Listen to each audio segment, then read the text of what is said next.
I'll go at it from the perspective, you are solo queuing ranked. That's what I'll do. Okay, I don't know if this is I don't know if this is a hot take or not, but I think Vantage is super good, especially on the more open maps. Like on Broken Moon, Olympus, probably Kings Canyon, Worlds, like anywhere it's open area, Vantage is gonna annihilate. I do think E District is her worst map. There's tons of cover and it makes it hard to get like sniper shots. Ever since they made it where she can 2-tap people on blue armor, she is very strong. Obviously, she falls off when people get purples, but even still, I think our early game is so strong that it's fine. Because our early game is super important in ranked. It kind of just matters if you can get KP like early in the game. Loba, I think Loba is also S tier. The one problem that Loba has in solo queue that I really don't like is that she doesn't have combat abilities. And we're in a rank system where the only thing that matters is how much KP you finish the game with. If you get top 3 with no KP, like I don't think I gain RP. I don't think I gain anything. But the thing is, I would always want a Loba on my team. So from my perspective, where I'm almost always the best player on my team, and it's better if I do like all the entry fragging, it's not good for me to play Loba. But I know for sure I always want one on my team. In that sense, I think she is S tier. Next up in solo queue, I think I'll just throw a couple up there. I'll throw up like Bang, Alter, Maggie, Crypto. Oh, definitely Rev. Maybe that's too much A tier though. Like Maggie's definitely not as good as Rev. I don't think I can put Alter in A tier either though, because she's only good on one map. Pathy up there too, probably. And I think the problem that Pathy has is like I said with Loba, where he doesn't have combat abilities. He has like utility. And killing somebody with damage abilities is way easier than killing them with a grapple hook. I genuinely don't believe that for solo queue, Rev is better than Loba or Vantage. I have to put him in S tier. The reason I'm like hesitant to do that is that for solo queue, mid-range is really important. And having a smaller hitbox helps with that. You know, like that's the only reason I'm like hesitant to do that. It's because you need like a good mid to long range game in solo queue, because your teammates are gonna get killed close range. Obviously, when you have double Mozams and you jump in on somebody, you're gonna farm them as Rev. Like you're gonna annihilate them. But getting the opening to be able to do that in solo queue is really hard. You're not like, you don't always have good teammates that you can rely on to do the damage you can jump in on. A tier Bangalore, I think she's really underplayed in solo queue. I think her abilities are like such a good mix up of fighting utility and also evasion. Because in solo queue, you have to be able to win your fights and also be able to run away. Like playing position or having like good team rotates doesn't really matter. The two most important things are winning a 3v3 and running away, which Bangalore is good at all of those things. Like she's good at both of those. I'd put Bangalore ahead of, I really would put Bangalore ahead of Pathfinder. I think in a team environment, Pathfinder is good because you can rotate your team, but it's hard to like coordinate that in solo queue. Crypto, I think, is also good. I don't really play him, but when I have a Crypto on my team, I'm really happy because he has a super easy time resing his teammates. He can like, he's not as good at like Loba's resetting, but he's still pretty good. He has like the reset thing. Also, his 3v3 is good because when you EMP them, you scan them. And in solo queue, your teammates are usually very uncoordinated and stupid. And so telling them exactly where the enemies are really helps, if that makes sense. Because I've played him a few games and we won our, like the fights were really easy. Okay, who do I think is B tier? I think Lifeline probably. I think Wattson is underrated. I want to say Catalyst. Is that bad? I don't necessarily enjoy the idea of playing a defense character in ranked, because you just get angled out and aped and killed. Like one of your teammates gets picked off and killed. But the thing you can do with Wattson and Catalyst, I guess I would also put Rampart up there as well for the same reason. I think I would move Alter up. The thing about Wattson, Catalyst, and Rampart is that you don't generally want to play defense characters in ranked, but the thing is that early game is super important. And if you land in the middle of the map, you get 25 extra HP to help you leverage like a 3v3 win. And if you land Cascades, Quarantine, or Energy Bank, you are almost guaranteed to be in the zone. You get to fight with 25 extra HP, which makes a massive difference. And also, if you're playing Wattson, you're gonna heal. You don't have a lot of meds in early game fights, and so you're gonna heal, which gives you just have a massive HP advantage, which helps you like leverage like a 3v3 win early in the game. And you can kind of leverage like 1 or 2 wins before people get purples. I think these 3 characters are underplayed. You play them, and then you land in the middle of the map. As for Lifeline, I'd say Lifeline is good. Not really a character I want to play, but I'm not too upset if I have one on my team. I think she'd also be better if we weren't in a Rev Pathfinder meta.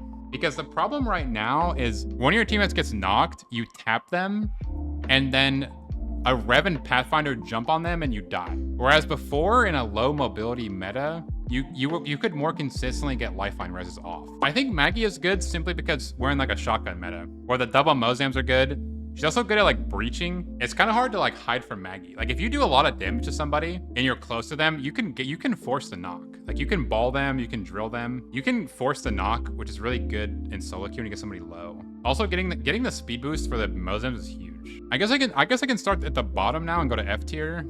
Is that what I would do? I'm trying to think. This might look troll, but I genuinely believe all three of these characters are absolute like a steaming pile of garbage for solo. Like I would never, if I'm solo queuing, if you see me playing any of these characters, I am 100% trolling. Okay, Caustic's a little different because he's good if the end games are really sweaty and it's on a certain map, like World's Edge, maybe KC, maybe E District, probably maybe E District. The lobbies just aren't sweaty enough.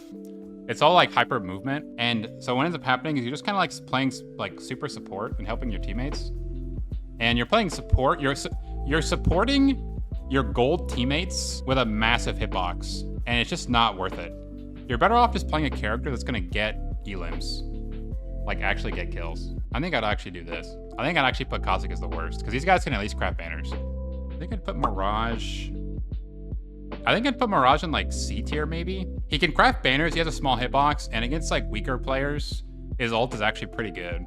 Especially with the perk where it goes down to 30 seconds. I'd say C. I'd say he's like bottom C probably. I think I'd put Conduit in B tier. Shields are really valuable, especially on drop. And you're taking like so many early fights, you actually get good value out of Conduit Q. The early game is the most important thing in this game. Conduit's really good in early game.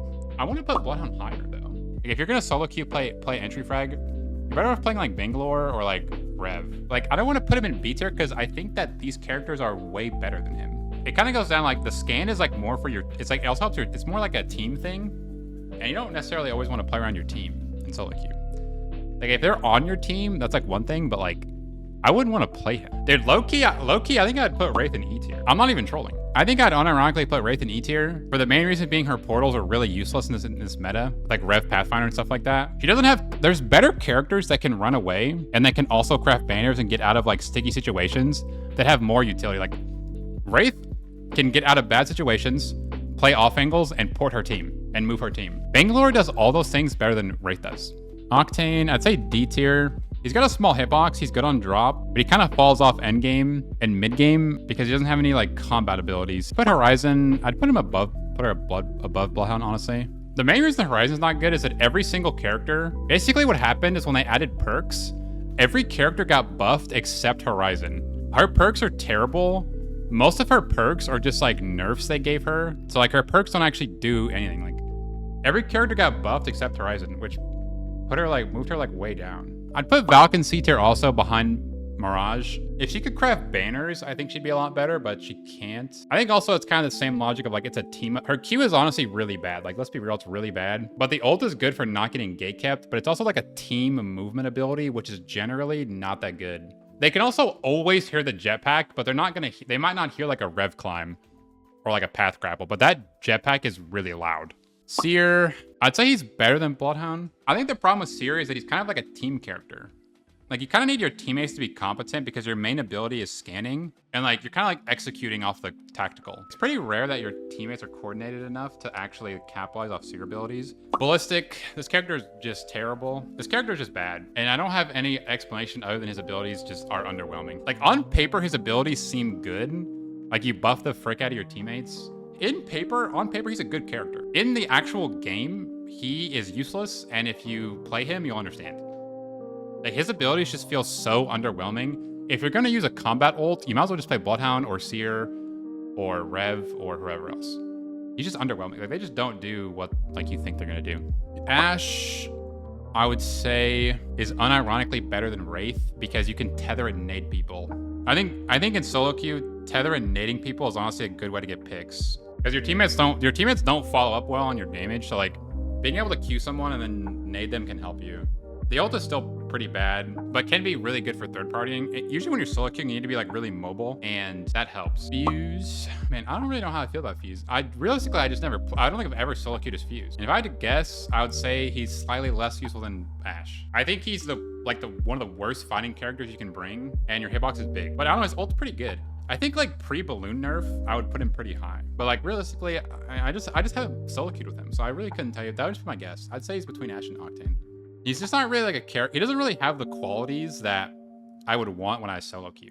That's my solo queue ranked list. All right,